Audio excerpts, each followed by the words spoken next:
here in Barnsley, where the city has been rocked by winds so violent that scientists have officially categorised it as a small hurricane.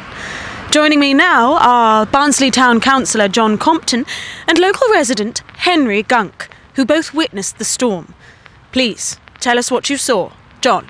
Yes, well, I saw it gather momentum from a little ways off. I was just up on Snailston Pike, and I thought, I'm not going near that. So I turned and went swiftly in the opposite direction.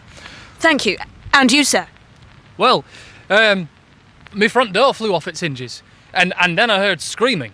And I went out to see what was the matter, and I saw a little girl holding onto a lamppost for dear life. And I did what I think anybody would do. I went over to make sure she was okay. But then we were flung 10 feet into air, and at that point my only concern were her safety. And then we, by the grace of God, we landed just about over there, and I handed her over back to local authorities, and I've just been informed that, there she is, look, hello, she's been reunited with her family, safe and sound. Oh, well, you are indeed a local hero, sir. It is an honour to have met you. But build this man a statue, is all I can say. Shake my hand.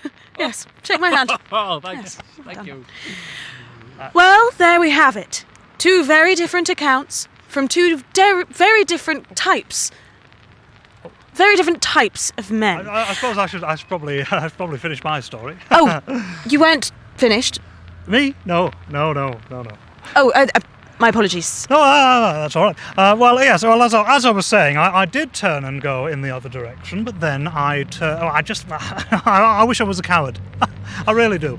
I turned back and went straight into the flurry, the vortex, the maelstrom, and I was dodging bins and doors. One of them may have been yours. Who's to say? A Ford Fairlane GT390 came hurtling at me. Which is a terrible shame. It's a lovely motor. But of course, my first priority was my family. So I rush into my house, which at that very moment is ripped from its foundations, flung 100 feet into the air. My wife, meanwhile, is being flung around the kitchen like a rag doll. So I gather her up, I wrap her in gaffer tape and cushions, and I lock her in the downstairs cupboard. At which point I see a baby. Two babies whip past the kitchen window. So I do what anyone would do. I do what we'd all do. I jump out after them, I gather them up in a bedsheet, and I deposit them on the nearest by trampoline, make sure they're safe. Then I land and break two of my knees. My kidneys, and everything is strangely calm. That's quite the story. Which now that I think about it, must have been the eye of the storm. Yes. Yeah. So Henry remembers me being in the eye of the storm. You saw me, yes, didn't you? Henry. You remember me being in the eye of the storm. You remember? He doesn't remember, but of course he doesn't. It was a very stressful time. So I'm in the middle of this thing, and I look up, and I see a blinding light. I feel what can only be described as the grace, the presence of the Almighty God.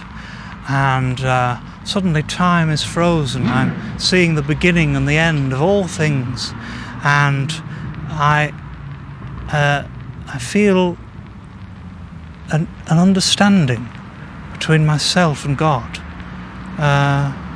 It's hard to describe. You know, like when you see sort of sped up footage of a flower, it's sort of like, grows and withers. I'm sort of seeing that over and I'm over sorry, and over. Are you claiming that you met God today in Barnsley? Yes. Yes. Yes. I probably bumped my head. But I'm also nursing an old tennis injury, so my mobility wasn't very good. But I can still shake your hand if you like. Right. Yeah. So, I just love my local area. Is this on television? I just love my local area, and I want to see it thrive. I just think we're talking about statues. If we're talking about well, statues, you probably need to go and get those kidneys seen to, don't you? And what? Your kidneys. What about them?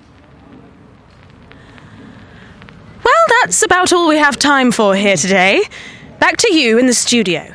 And, of course, all of us here at the studio would just like to extend our condolences to John's friends and family after he tragically passed away in the early hours of this morning due to having 2 broken kidneys. Next up on the programme, A horse that can do the cha-cha.